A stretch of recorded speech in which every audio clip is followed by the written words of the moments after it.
Vous recherchez une école de référence pour une double formation universitaire et professionnelle de qualité? Voici l'opportunité à ne pas rater. L'École supérieure d'administration, d'économie, de journalisme et des métiers de l'audiovisuel ESAE vous offre des programmes d'enseignement en licence et en master orientés vers l'emploi qui font d'elle une référence à travers les filières de l'administration générale et territoriale, l'administration du travail et de la sécurité sociale, droit, diplomatie et relations internationales, administration hospitalière, universitaire et intendance, journalisme et métiers de l'audiovisuel et toutes les filières des sciences de gestion. Une seule adresse, www.esae.bj. Rendez-vous dès maintenant sur nos campus ESAE Bedjromende au numéro 90 93 65 21 ou au numéro 98 98 14 00. Paracourt sur le numéro 52 46 12 12. Aboumé-Calavi au numéro 52 88 44 44. Akpaka au numéro 52 88 33 33. ESAE, l'excellence à un nom.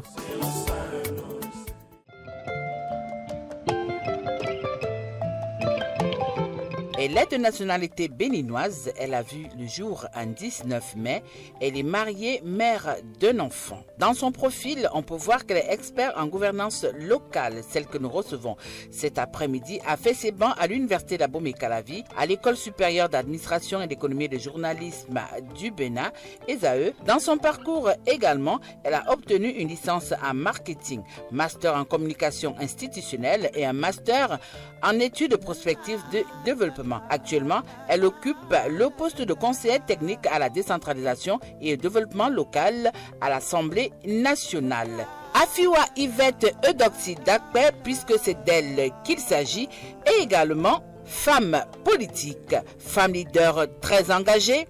Elle a été assistante du directeur général chargé des relations publiques. Elle a été au Fonds national pour le développement du sport où elle fut assistante du directeur général chargé des relations publiques. Son expérience professionnelle l'a conduit au projet PADA financé par la Banque mondiale où elle était chef de mission de capitalisation des acquis. À l'Agence nationale pour l'emploi, elle fut chef de mission accompagnement de 20 jeunes pour la mise en place de micro-projets. Notre invitée est également membre du parti Union progressiste Le Renouveau et elle est également orateur. Et c'est en cette qualité qu'elle est reçue cet après-midi sur votre émission Politiquement féminin où elle nous parlera de la place de la femme au sein du parti Union progressiste Le Renouveau. Je vous demande d'acclamer très fort notre invitée.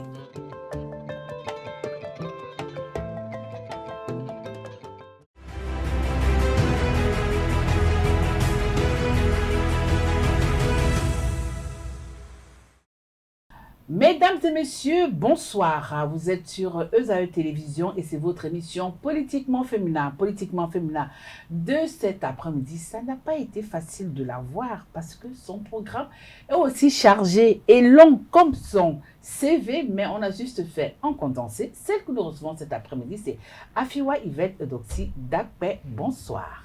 Oui, bonjour madame la journaliste. Comment vous allez? Très bien. Alors, vous avez suivi votre présentation. On a fait ce qu'on pouvait.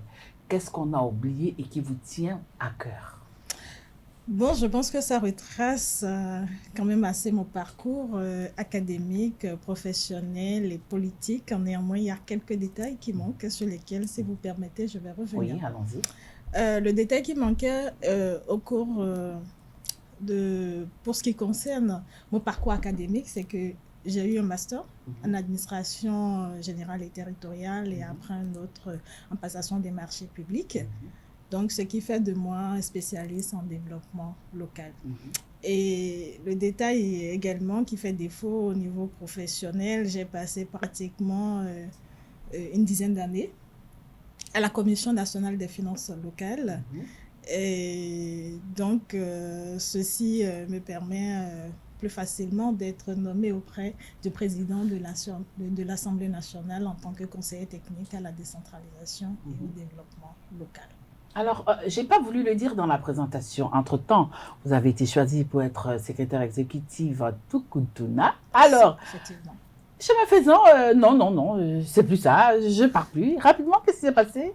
Non, ce qui s'est passé, c'est que d'abord, c'est la première fois que j'ai l'occasion d'aborder le sujet sur un plateau de télévision.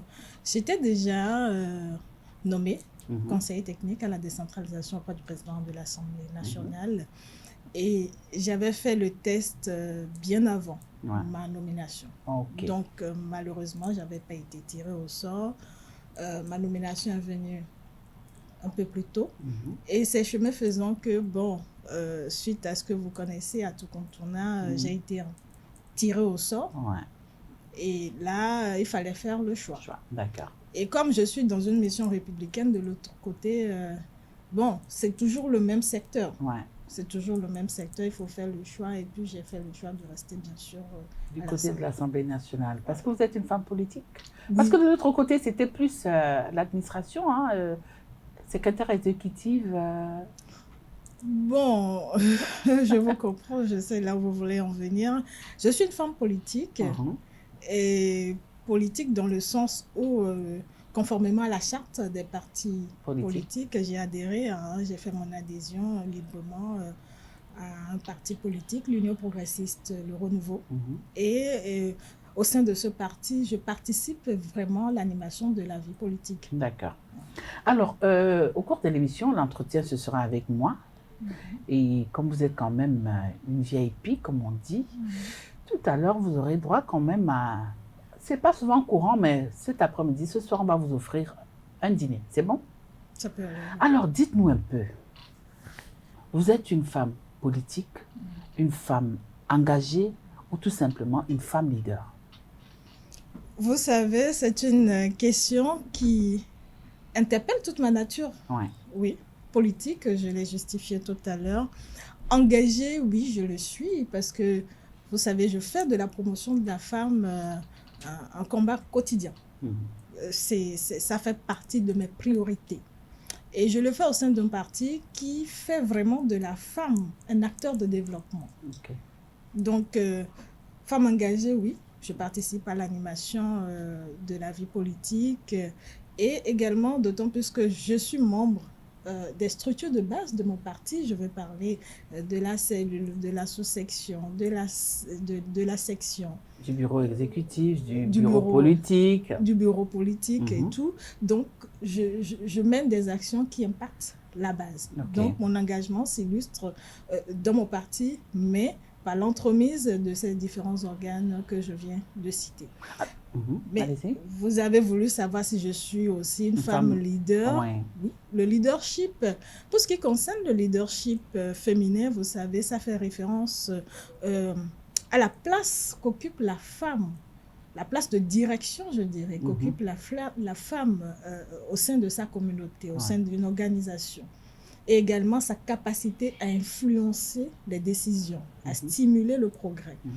Et quand je m'en tiens à ces trois éléments, c'est que moi, je suis membre, vous le savez, au niveau central du bureau politique, mais également à la base, puisque l'animation de la vie politique se passe vraiment à la base. Je vous ai parlé de la cellule dont l'aire de compétence se trouve être le village.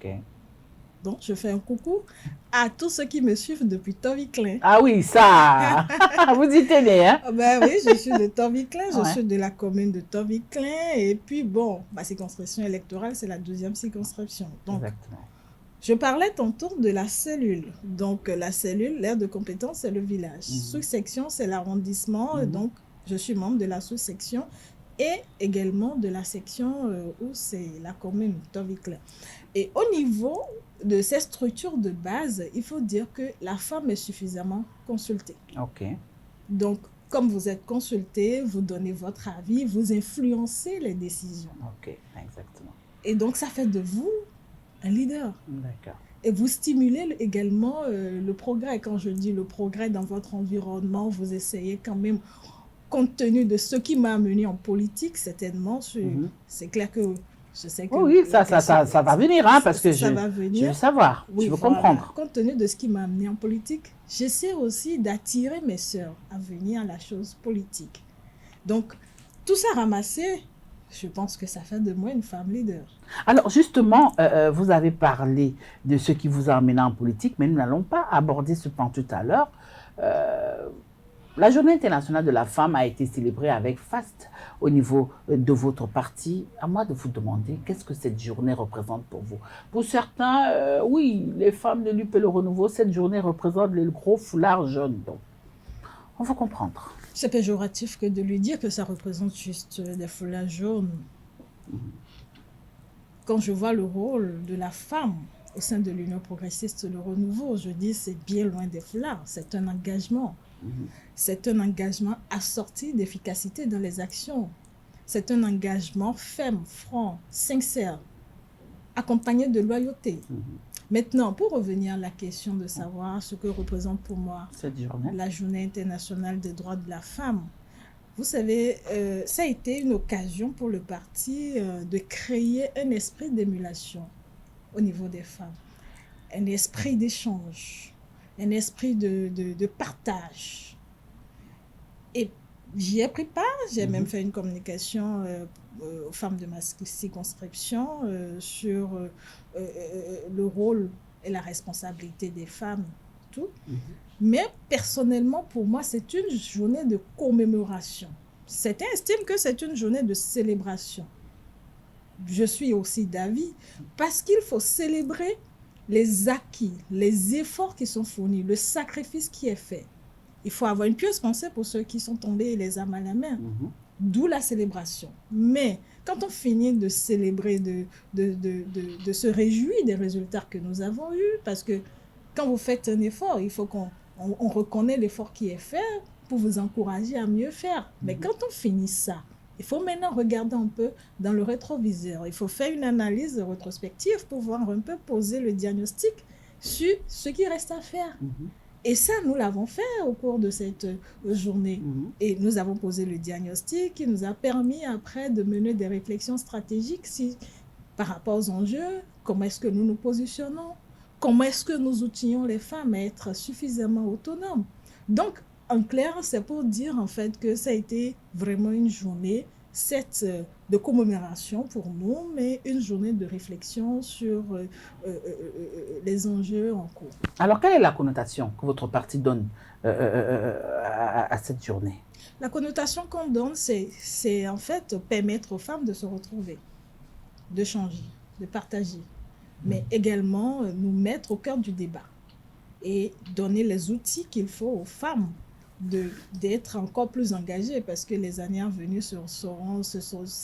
l'année à venir serait sans repos. Alors, je veux savoir cette connotation, est-ce qu'elle est à la fois sociale et politique, ou alors elle est juste sociale, ou alors elle est juste politique? C'est sociopolitique. D'accord. C'est à la fois social et politique. Parce que j'ai parlé de l'autonomisation des femmes. Vous savez, l'Union progressiste, Le Renouveau, est bien conscient du rôle important que la femme a joué dans l'épanouissement d'une nation. Et au même moment, pour que la nation nous ayons une nation épanouie, il faut des femmes autonomes.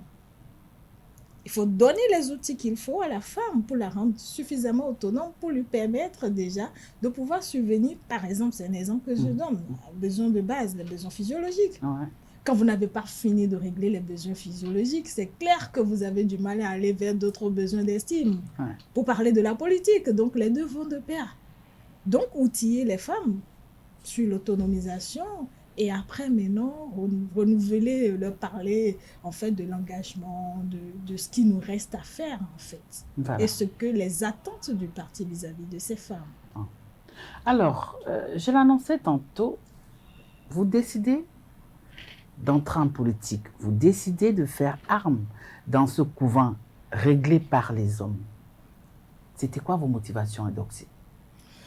Bon, cette question me fait sourire parce que ça me renvoie un peu à mon passé et à mes premiers jours de vie en politique.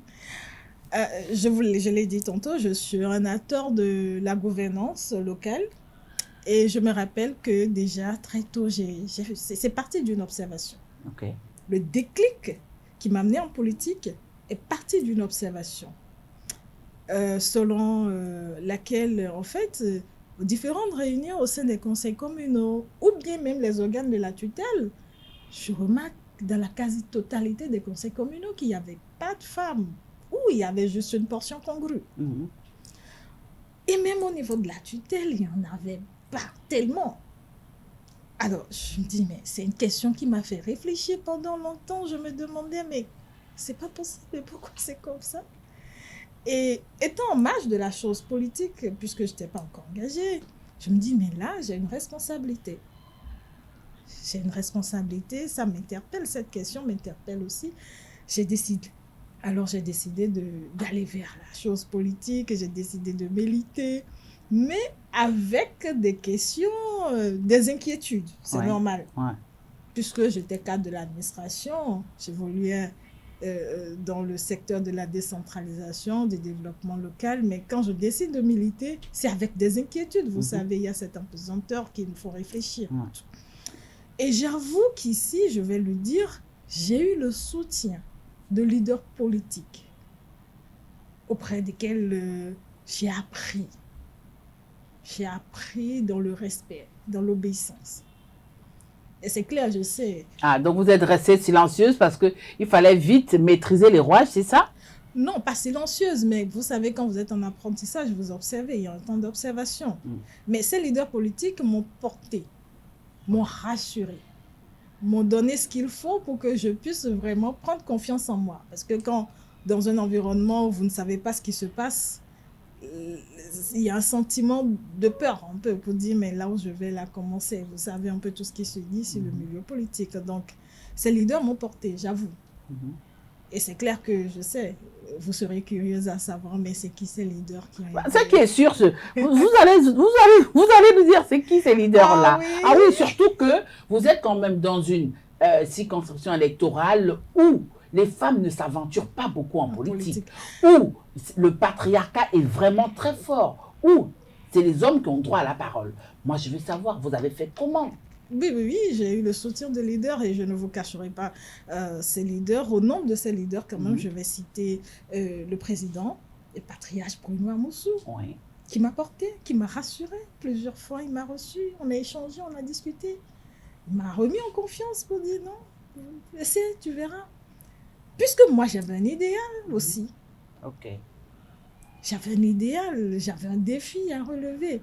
Et donc, j'ai décidé de m'engager, de m'engager en politique, pas pour être une simple militante, non, pour relever un défi lié à la promotion de la femme et pour amener aussi mes sœurs à la chose politique, pour démystifier la chose, parce qu'il y a tout un mystère autour. Exact. Donc, le président Bruno Amoussou, il m'a rassurée. Et j'ai évolué, comme je l'ai dit, j'ai appris à l'ombre du baobab, comme j'aime bien le dire. Et il y a eu aussi d'autres leaders, d'autres acteurs politiques qui continuent de me porter, de me donner des conseils. Vous savez, la politique, je ne dirais pas que c'est difficile ou que c'est facile. Ni difficile, ni facile. C'est pas pour les enfants de cœur, on dit généralement, donc vous n'êtes pas un enfant de cœur. Ça dépend. Vous pouvez faire de la politique et rester collé un enfant de cœur? Si, vous pouvez faire de la politique et être un enfant de cœur.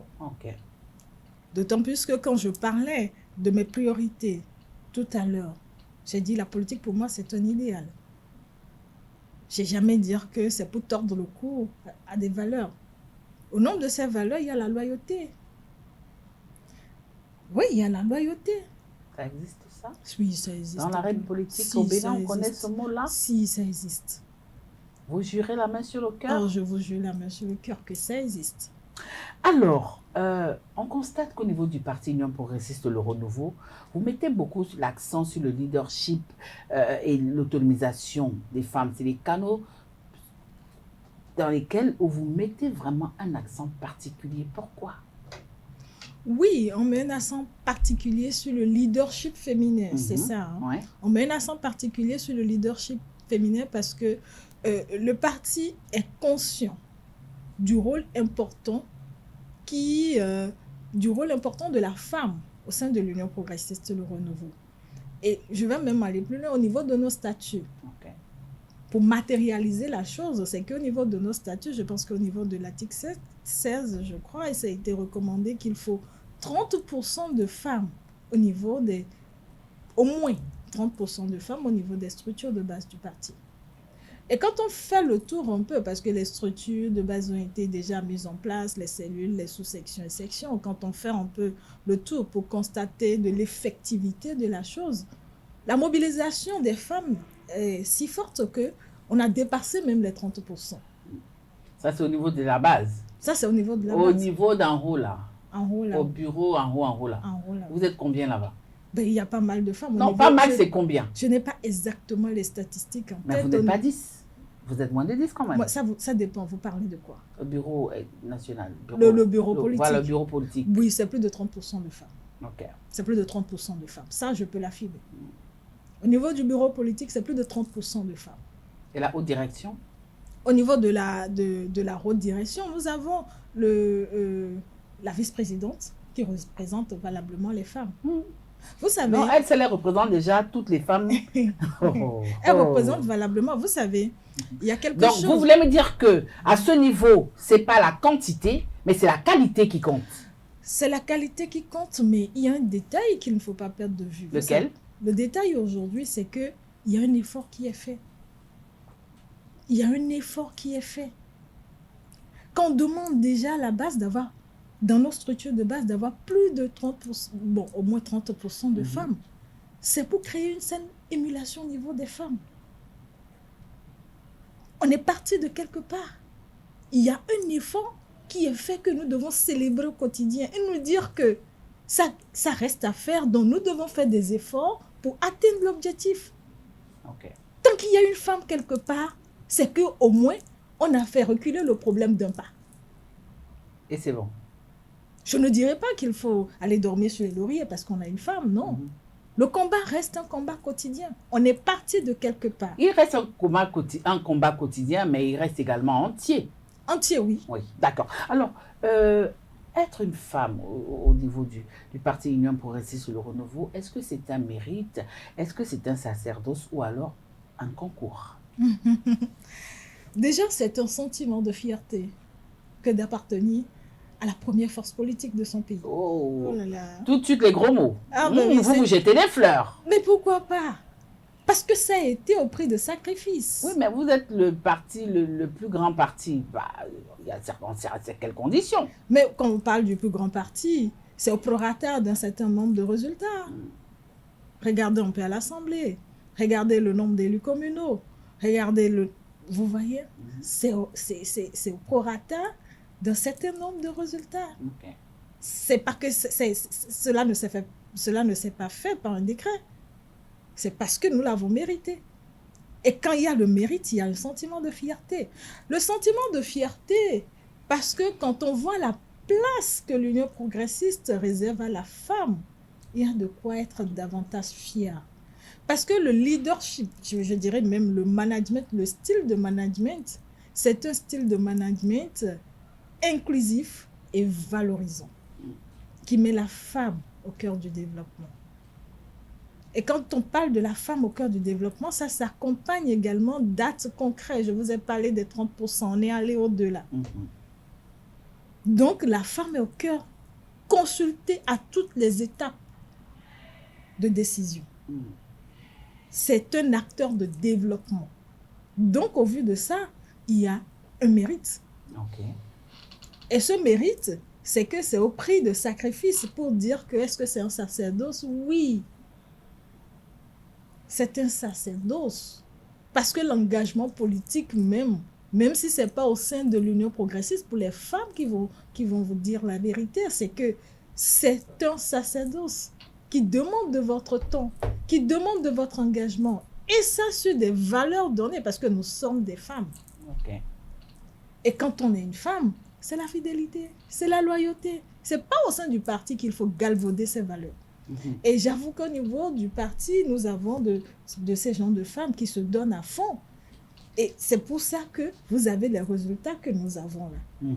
Nous avons plus de députés à l'Assemblée, les élus communaux. C'est au cours de sacrifices de toutes les femmes du parti. Maintenant... Oui, mais quand vous parlez des femmes députées à l'Assemblée, vous faites bien d'ouvrir un peu ce pan-là. Quand vous parlez des femmes qui sont députées à l'Assemblée, vous êtes fière de ces femmes-là? Très fière. Ah ouais? Mais très fière.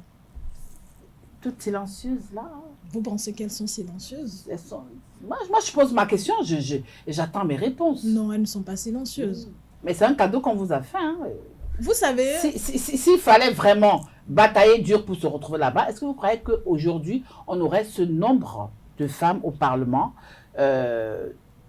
sans cette loi-là, sans ce cadeau-là qu'on a bien voulu C'est un vous faire? cadeau. Et pour ça... Ah, donc vous êtes content de votre cadeau? Si, on est bien conscient que c'est un cadeau. Et moi, je pense que c'est une mesure de transition. Le chef de l'État a opté pour une mesure de transition, pour dire aux femmes, je vous facilite la tâche pour les positionnements parce qu'il sait que c'est une bataille que d'être sur la liste électorale. C'est une mesure de transition. Et je pense que de plus en plus, les femmes prennent compte de la mesure, de l'enjeu. Elles savent que c'est une mesure de transition. Nous devons batailler. Oui, mais elles sont combien à le savoir? Pardon? Est-ce qu'elles sont combien à savoir que c'est une mesure de transition? Parce que lorsqu'on discute un peu avec certaines, c'est un acquis, certainement que ça va démarrer jusqu'à vitam aeternam. Mais là, vous, au moins, aujourd'hui, vous vous rendez compte que, et vous déclarez sur ce plateau que c'est une mesure de transition. Est-ce que les autres femmes politiques en sont conscientes? Si, elles en sont conscientes. Elles en sont conscientes, d'autant plus que tout à l'heure, je vous disais tantôt qu'il y a des structures de base au niveau du parti. Il faut être proche pour comprendre l'engagement des femmes au quotidien, dans leurs cellules, dans leurs sous-sections et dans leurs sections. Il faut être proche pour le voir, pour l'apprécier. Ajouter encore à l'autonomisation, mais nous avons des femmes politiques redoutables. Oui, Ah ouais? ben oui. Maintenant, la question de positionnement. Oui. Nous avons la chance d'avoir vraiment un chef d'État qui fait de ça, de la promotion de la femme, vraiment sa priorité. Ça fait partie des axes de priorité du gouvernement. Et je dirais même, ça tient à cœur au chef de l'État de promouvoir des femmes. Nous avons eu, la preuve, c'est que nous avons eu cette loi. Et ces femmes, vous pensez qu'elles se taisent à l'Assemblée, elles ne disent rien, ça dépend. Oui, mais on ne les entend pas. Mais vous voulez les entendre, vous savez, je dis quelque chose. Il ne sert à rien parfois de bavarder sans passer à l'action. Peut-être vous voyez, ça dépend. À l'aune de quoi, je ne sais pas à l'aune de quoi vous pensez qu'elles se taisent, mais allez les voir dans leurs cellules. Allez le voir dans leur sous-section. Allez le voir dans leur section. Est-ce que nous, on a cette possibilité-là oui, d'aller... justement. Nous, on les a envoyés au Parlement pour nous défendre. Donc, c'est là-bas qu'on veut voir ces femmes-là prendre des positions. Mais elles prennent des positions dans les débats. Moi, je suis à l'Assemblée. Je suis conseiller technique du président de l'Assemblée. J'assiste aux sessions, je regarde. Elles ne manquent pas d'occasion pour s'exprimer. Si tant est que ça touche à l'intérieur de la femme, parce qu'il ne faut pas parler pour parler. Hein. Il y a ça aussi. Le silence aussi est un moyen d'expression. Il ne faut pas parler pour parler.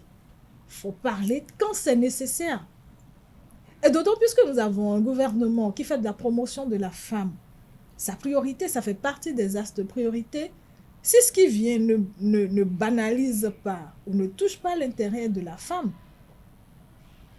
ou suit les débats, il y a des femmes qui prennent la parole. Non, il y a des femmes qui prennent la parole.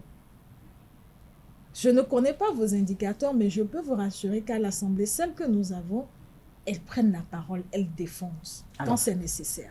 Alors, justement, pour certaines personnes et certains observateurs de la vie politique de notre pays, les femmes sont le rouleau compresseur du président Patrice Talon, c'est-à-dire que ce sont des amazones de la mouvance. Elles vont au feu quand il le faut, elles sont prêtes à recevoir toutes les balles. Alors, comment est-ce que vous accompagnez les actions du chef de l'État et de son gouvernement, vous, les femmes de l'Union progressiste Le Renouveau? Vous savez, j'ai l'habitude de dire que nous sommes co-responsables et co-jouisseurs des résultats. L'Union progressiste Le Renouveau, c'est un parti de la majorité présidentielle. Donc, les femmes ne sont pas en marge. Nous sommes responsables à 100% des résultats. Également des axes de la mise en œuvre, par exemple, du programme d'action du gouvernement. Donc, l'action gouvernementale, je dirais, c'est notre affaire. L'action gouvernementale, c'est notre affaire. C'est l'affaire des femmes de l'Union progressiste au renouveau. Et pour matérialiser la chose, vous allez voir des femmes qui sont au Parlement. Ah non, elles défendent. Quand il s'agit des actions du gouvernement, elles soutiennent. Les quelques-unes qui se trouvent dans les conseils communaux, elles sont là. Et sur le terrain, comment ça se passe? Sur le terrain, comment ça se passe? Ça se passe à travers des actes concrets. Ok. Quand il y a à dire, le parti, par exemple, décide, nous donne des éléments de langage. Et il nous revient à nous, femmes, formateurs. Il y a des femmes formateurs, bien formatrices si vous voulez, qui vont sur le terrain, qui informent la base, qui sensibilisent la base, qui discutent avec la base. Mais loin des projecteurs, loin de la caméra. Vous-même, vous savez, tout à l'heure, vous avez dit, mais Madame Edoxy, vous êtes une femme de terrain, mais c'est difficilement j'ai pu avoir une image de vous.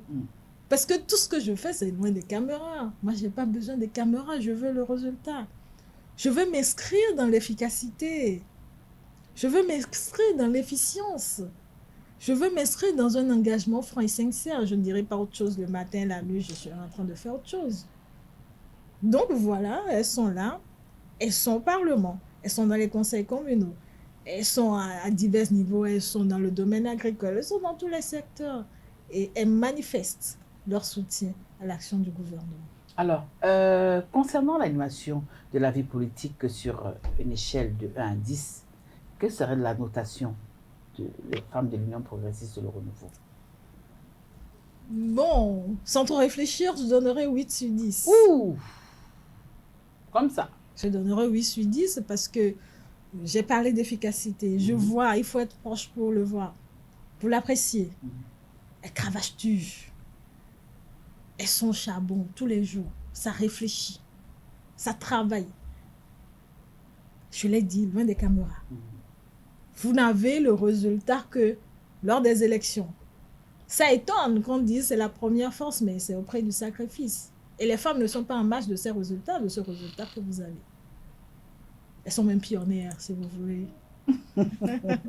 Donc, voilà. Elles travaillent et tout. 8 sur 10. Pourquoi je n'ai pas donné 10 sur 10? Parce que d'aucuns vont me dire, mais pourquoi tu n'as pas donné? Parce qu'il y a des enjeux qui sont là.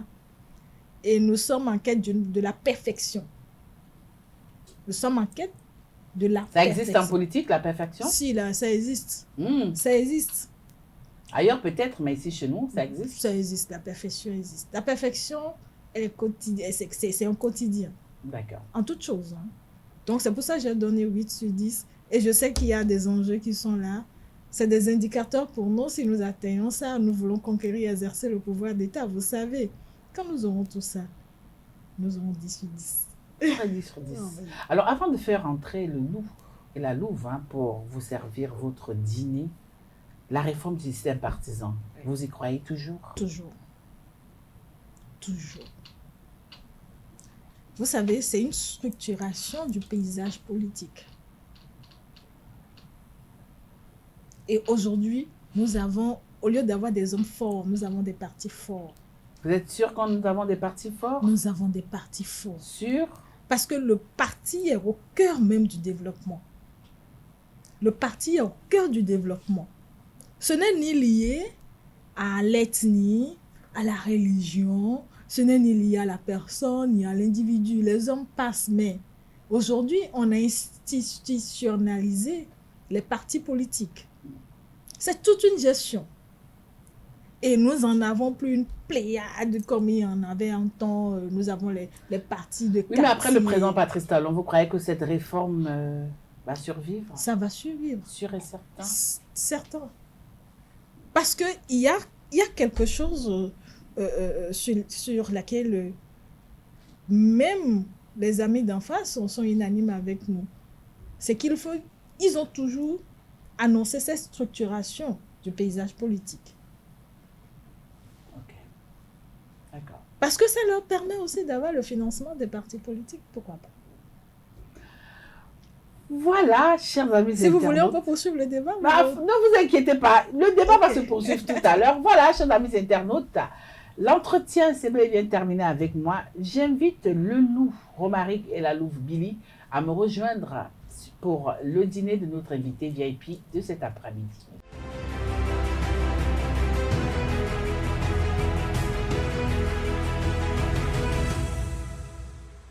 Voilà, ils sont déjà installés, le loup et la louve. Bonsoir à Romaric. Bonsoir Tatiana. Bonsoir Billy. Bonsoir Tatiana. Alors, vous savez que ça a tellement été difficile de la voir. Pardon, faut pas vous allez la tuer, puisque si on la tue, elle ne va pas revenir. Hein.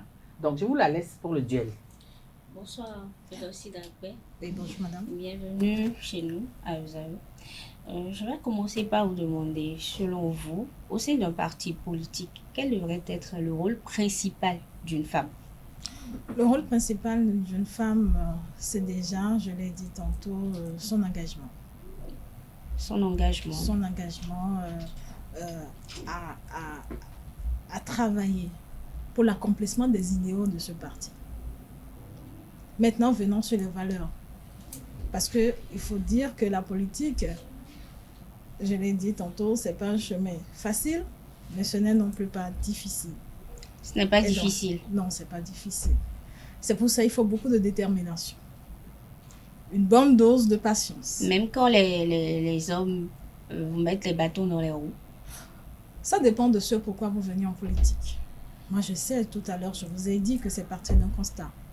Ce qui fait que lorsque vous êtes en politique, il ne faut jamais perdre de vue ce pourquoi vous êtes venu. On vient en politique parce qu'on a un idéal. On vient en politique parce qu'on a un objectif.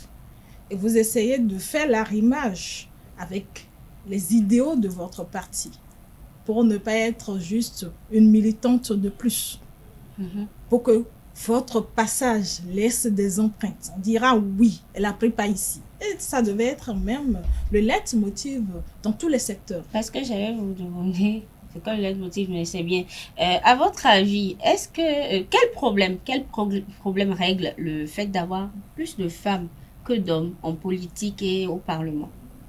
Plus d'hommes que de femmes, ça règle beaucoup de Plus de femmes que d'hommes. Plus de femmes que d'hommes, ça règle beaucoup de problèmes. Lesquels, par exemple? J'ai l'habitude de dire qui mieux qu'une femme pour parler des problèmes des femmes. Si nous avons un Parlement où la majorité se trouve être en faveur des femmes, c'est bien. Il y a beaucoup de problèmes qui seront réglés. Je ne dis pas que les hommes ne règlent pas nos problèmes, non. Mais une femme là, ça se passe toujours autrement. Une femme aux commandes, ça se passe toujours autrement. Le mode de gestion diffère toujours. Quand une femme a le pouvoir, vous savez un peu comment ça se passe.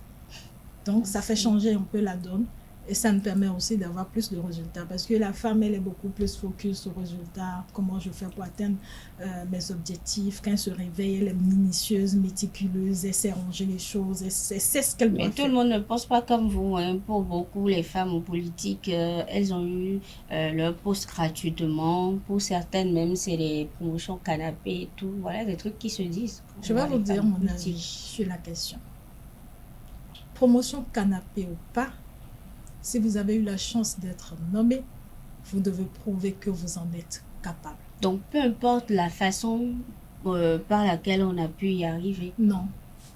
Vous savez, quand vous avez du mérite, ça se sent, ça s'observe. Et même caché quelque part, les gens viendront vous dénicher. Parce que vos résultats parleront en votre nom. Vous savez, vous pouvez être nommé. Vous-même qui êtes là, si vous êtes nommé aujourd'hui, il y aura toujours des rumeurs à votre sujet. D'aucuns diront que non, c'est auprès de ci, c'est auprès de ça. Mais vous savez, vous n'avez que faire de ça. Que ça reste derrière vous. Regardez là où vous allez.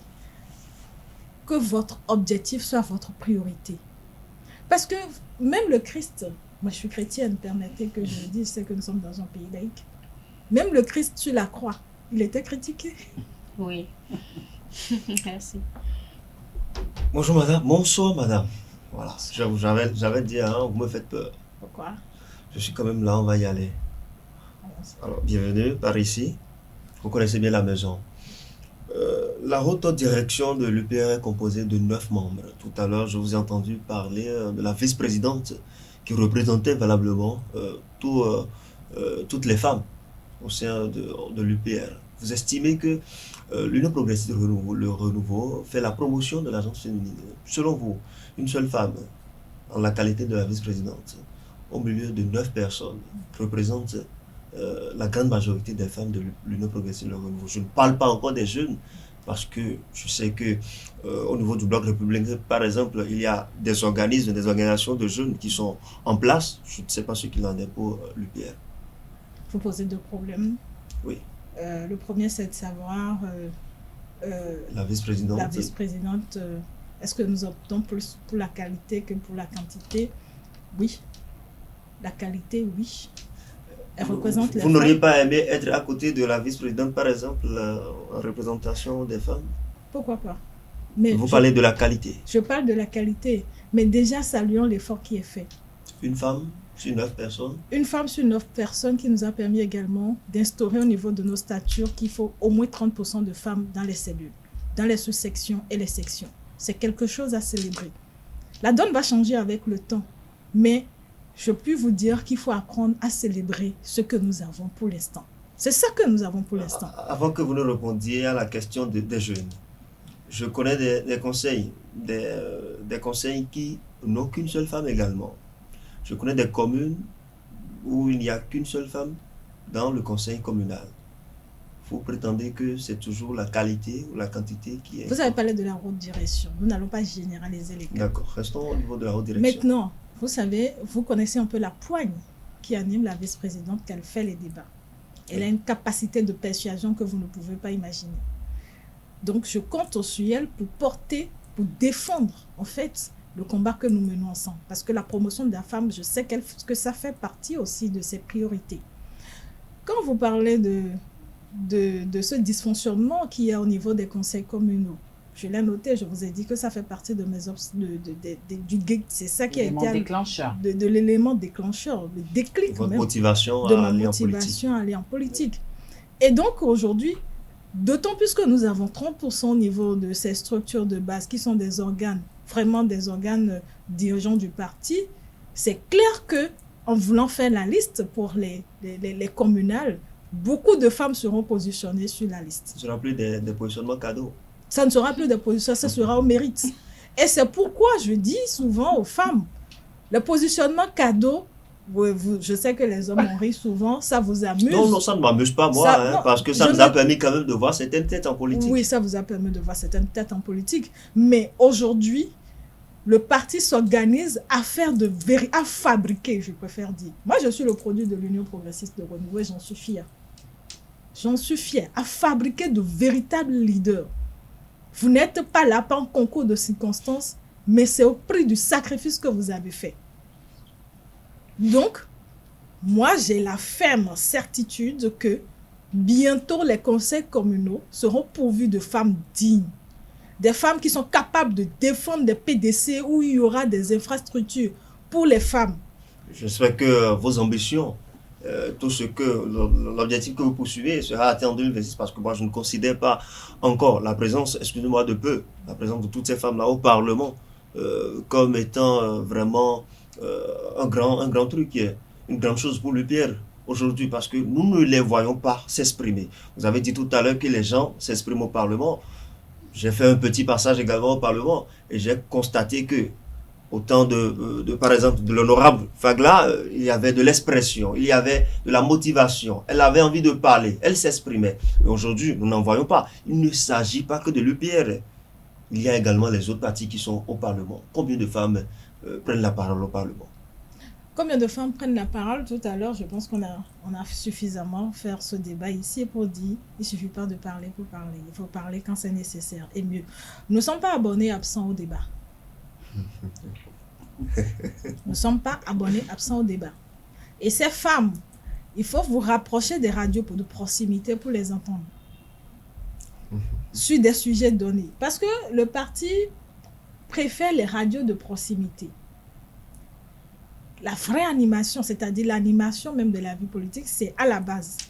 Donc, il n'y a pas ce week-end-là où il n'y a pas un élu qui soit sur, élu femme, qui soit sur une chaîne de radio en train de parler à ses militantes. Il n'y a pas ce week-end-là où il y a pas, vous ne verrez pas cette femme-là avec son véhicule en train de parcourir les villages pour aller au contact des populations. Le député sur le chemin du village. Mais pourquoi pas?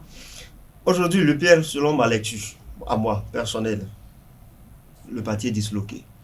Selon ma lecture. Compte tenu des derniers événements sur toute l'étendue du territoire, des sorties médiatiques qui démontrent clairement qu'il y a un problème, il y a un malaise au sein de l'UPR. Est-ce que ça présage de bonnes choses pour l'UPR en 2026? Je ne sais pas sur quoi vous basez pour dire que le parti est disloqué. D'accord, j'irai droit au but. Le président Adrien Mbouedji, ténor de l'UP Le Renouveau, avec ses dernières sorties, est-ce que ça ne laisse pas croire que le parti a un problème? Non. Le PRD, que nous croyons encore inexistant jusque-là, a annoncé ces universités de vacances. Est-ce qu'il n'y a pas un problème? La vie en elle-même, on n'est pas un long fleuve tranquille. Vous savez, dans un ménage, Ça, c'est bien dit. la vie Non, en mais on elle-même, continue. la vie en elle-même n'est pas un long fleuve tranquille. Même au sein du couple, vous vous chamaillez par moments. Je ne dis pas qu'au sein de l'Union progressiste de renouveau, on se chamaille, non. C'est pour dire que c'est vrai, il y a des périodes de tempête, il y a des périodes d'incompréhension, Vous restez fort. mais ça se règle avec le temps. Il n'y a pas cette organisation politique au Bénin qui n'a pas connu ces moments de dur labeur, si vous voulez. Ça existe. Et c'est même inhérent à la nature humaine. Donc jusque-là, on considère que, compte tenu de la représentativité des membres de l'Union progressiste de renouveau au Parlement, dans les différents conseils de notre pays, confirme que le parti reste toujours le parti le plus fort du Bénin. Le parti reste toujours le parti le plus soudé. Non, je ne serais pas d'accord avec le mot soudé. Le plus soudé et le plus J'aurais aimé fraternel. fort, j'aurais aimé fort. Parce que fort, soudé, j'insiste là-dessus, parce que à cette date, vous n'avez pas eu un communiqué du parti faisant état de ce que... Justement, et c'est inquiétant. Pourquoi jusque-là, après les sorties du Mais patriarche parce que votre Mbouedji? diagnostic est totalement faux. D'accord. Le diagnostic que vous faites, il est totalement faux. Et je sais que vous êtes un journaliste d'investigation, mais je ne voudrais pas vous inviter à approfondir davantage. Pour Ah, mais voir pourquoi? Ah, ben pourquoi Mais pas? pourquoi? Alors, je le recommande. Merci beaucoup. Et que pensez-vous D'accord. Merci Tessougo. Et que pensez-vous des propos tenus par Maître Adrien Mbouedji il y a quelques jours sur la situation politique au Bénin, le manque d'entente entre les acteurs politiques et puis l'évite à la relecture du code électoral? Mais c'est son avis. Son avis, mais il est quand même un sage du parti UP Le Il est un Renouveau. sage. Il est censé défendre les valeurs du parti Il est censé et défendre les soutenir valeurs. les actions du chef de l'État. Je suis entièrement d'accord avec vous. Il est censé le faire. Il a donné son avis sur l'actualité C'est politique. son avis personnel ou bien l'avis de celui qu'il est, de la couleur. On va faire simple. On va laisser Doxy répondre. Sinon, elle va se sentir acculée. Allons-y. D'accord, on y va. Il a donné son avis, Oui. c'est de son droit. Tout à l'heure, vous avez donné votre avis et tout. J'ai mon avis sur la question. Il a donné son avis. Mais son avis, c'est son avis à lui. En tant que président citoyen, il a donné son avis sur l'actualité du pays. Mais vous savez, pour ce qui concerne, si le parti les va autoriser, le feront au moment opportun pour dire, ben voilà. Oui, mais est-ce ce que qu'on ça ne pense. déteint pas sur le parti? Ça ne déteint pas sur le parti. Vous êtes sûr? Sûr. On a vu avec ta permission, Romaric, on a vu lors de la première sortie de Maître Adrien Mbouedji, il y a eu un réajustement, on a vu Oui. Parfum Royo qui était au niveau du PRD, allez, tac, Rapidement devenir. promu. Donc on veut comprendre. Ça veut dire que la sortie de Maître Adrien Mbouedji, la première, a quand même fait bouger des lignes. Ça fait bouger des lignes, vous savez, la nomination du camarade Aoyo était en attente. Oh, oh. C'était en attente. Mais Mais comme pourquoi par hasard, à cet instant précis? C'était Et une comme par coïncidence. hasard, c'est à ce Coïncidence. moment-là que c'est On le Coïncidence concède, ça d'âge. c'était une coïncidence. Coïncidence Voilà, une d'âge. C'est une coïncidence. Coïncidence d'agenda. Et je voudrais inviter le journaliste à toujours... Non, mais à c'était une inviter- mais coïncidence. Vous êtes dans votre rôle, hein, à toujours voir la petite bête noire. Ah non, mais pourquoi ça c'est comme ça? Ça c'est comme ça. Non. Vous savez, Mais c'est vous qui laissez Les- l'ouverture et les- on voit les- les petites bêtes. oui, vous Voilà. savez, à un moment donné, faut écouter les canaux, c'est-à-dire les voix les plus autorisées. Tant qu'il n'y a pas un communiqué. Rumbedi n'est pas une voix autorisée pour Je parler n'ai pas dit que Rumbedi n'est Ah pas... d'accord, Le j'allais le président croire. Rumbedi n'est pas une voix autorisée. Avant qu'on ne Mais- finisse. Tant qu'il n'y a pas un communiqué pour dire, bon, il y a ci, voilà, nous faisons état de ci, et ça vient du parti, c'est qu'il n'y a pas encore mal d'ordre. Ça va. La réforme nous du sommes système souverains. partisan, selon vous, restera après Patrice Talon. Vous l'avez dit tout à l'heure. Oui. Aujourd'hui, nous avons pas moins de 10 partis déjà au Bénin. Vous pensez que cet esprit dans lequel le gouvernement en place était resté pour amener le système partisan est toujours d'actualité? C'est Alors toujours, que c'est toujours avec d'actualité. 10 partis déjà avant 2026? J'ai dit tantôt qu'il faut des partis forts et non des hommes forts. Avant, nous en avons plus d'une centaine. Il y avait même les partis de quartier. Il y avait les partis de personnes liées vraiment à De la famille personne, même. de famille, même Même de voisinage. De voisinage, si vous voulez. Bon, vous savez, ça fait rire. Mais aujourd'hui, l'assainissement que nous avons eu dans l'environnement au niveau du paysage politique nous a permis d'avoir aujourd'hui 10. Et il y a encore, vous savez, il y a encore des critères de tamis. Quand vous ne remplissez pas ces critères, vous disparaissez avec le temps. Donc, il revient au parti de travailler. C'était ma dernière question à moi. Hein. Bon. Sauf que je ne sais pas comment vous prévoyez vos ambitions pour 2026. Pour 2026, on est concentré d'abord à penser au développement. Mais ce n'est pas pour nous un facteur qui bloque normalement 2026. C'est vrai que c'est des enjeux assez importants, Oui. mais pour l'heure, ce n'est pas un facteur de blocage du processus de développement. Nous sommes concentrés à parler développement pour l'heure. Oui. Et aussi, j'aimerais savoir, c'est qui votre idole? Bon, vous en avez peut-être pas d'idole, je vais parler de modèle en politique. J'allais demander c'est qui vos modèles en politique, mais je veux juste un modèle en politique et un modèle dans la vie de tous les jours. Oh là Ça là. fait 2. Un modèle dans la vie de tous les jours. Je vais commencer par répondre à cette question. Modèle de la vie, dans la vie de tous les jours, c'est ma maman.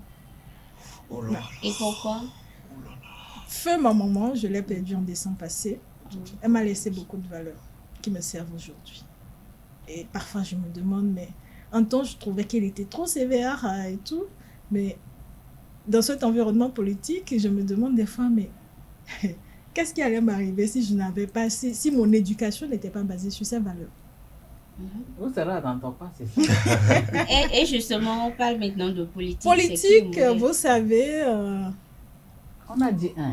oui, je Pas sais, beaucoup. Ah. pas beaucoup. Je Mais vais je- aimer que ce soit une femme. Je vais vous surprendre. Il y en a tellement. Non, non. Justement, c'est pour ça. Oh non, oh non. Uno. Mais vous savez, Loco. j'aurais du mal à donner un nom ici. Parce que Oh.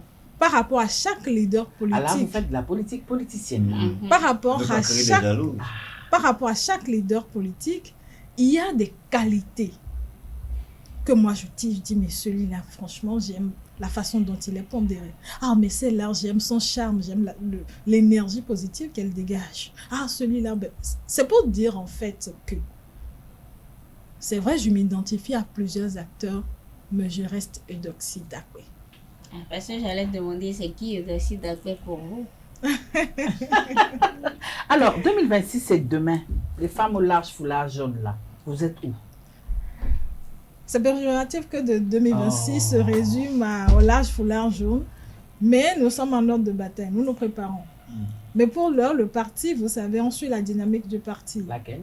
La dynamique du parti, pour le moment, c'est focus au processus de développement. Développement. Ah oui. On parle stratégie, développement, on parle comment est-ce Donc, qu'on vous ne finit. parlez pas encore de votre candidat. On ne parle pas encore de notre candidat. Ah ouais? Au moment opportun, on le fera. On viendra sur ce plateau avec le Vous candidat. parlez de votre candidature à vos aussi? Selon, Oui, nos investigations, vous êtes partante pour les prochaines députations du côté de Toviklan. Ah bon? Elle a dit Bah, possible. enfin, Elle a dit possible. Vous savez, quand on vient en politique, c'est pas pour les beaux yeux de quelqu'un, on vient parce qu'on a un idéal, on a un objectif à atteindre. D'accord. Mais il faut se soumettre aussi à la volonté du parti. C'est Voilà. le parti qui fait le positionnement. Moi, je me soumets à la volonté du parti. Si le parti trouve qu'il peut me faire confiance, tant mieux. Mais cela ne va pas me décourager par rapport à mes ambitions. Voilà. Merci, Billy. Merci, Romaric. Mais avant de partir, avant de véritablement partir, Romaric, le résumé de tous les propos tenus par notre invité cet après-midi. Alors, je me prête encore une fois à l'exercice. Eudoxie Dakwe, à nouveau bonsoir. Vous allez nous suivre et voici, nous avons bien exercé la tâche. Sur le plateau de Politiquement Féminin, amis internautes, dossier d'accueil Femmes Leader, engagée était l'invité de notre émission. Cette semaine, elle a partagé son parcours, ses convictions politiques et son engagement pour une meilleure représentativité des femmes en politique. Quelles sont les motivations de cette femme dont nous parlons? Elle a expliqué que sa motivation à entrer en politique est née d'une observation simple, l'absence de la présence féminine au niveau des conseils, des instances, des organismes de la République, malgré les peurs initiales. Elle a bénéficié du soutien de leaders politiques, notamment du patriarche Bruno Amousso, à qui elle a adressé un coucou, une personne qui l'a aidé à apprendre les rouages de la politique. Engagement et action à la base, Eudorsi Dakpe a insisté sur l'importance du maintien des organismes politiques à la base qu'elle considère comme essentiel pour une démocratie participative. Elle a également évoqué ses actions concrètes menées sur le terrain. Elle affirme qu'il est tout à fait possible de faire de la politique tout en étant un enfant de cœur, ce pourquoi je ne suis pas tout à fait d'accord. Elle a souligné ainsi l'importance de l'éthique et de la loyauté dans l'action politique.